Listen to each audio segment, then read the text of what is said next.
అన్ని పోగొట్టుకొని, ఆరోగ్యాన్ని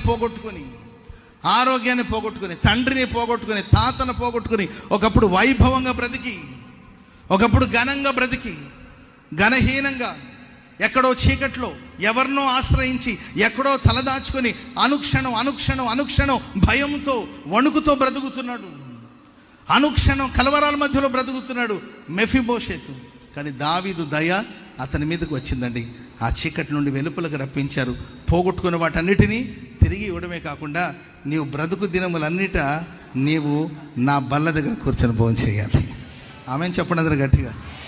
దావీదు బల్ల దగ్గర ఎవరు కూర్చొని భోంచేస్తారు? ఏంటంటే తన కుమారులు కూర్చొని భోంచేస్తారు, తన పిల్లలు కూర్చొని భోంచేస్తారు. అదోనియా కావచ్చు, అబ్షాలోము కావచ్చు, తన కుమారులు కూర్చొని భోంచేసే బల్ల అది. నా బల్ల దగ్గర కూర్చొని నీవు భోంచేస్తావు. ఆమెను చెప్పండి.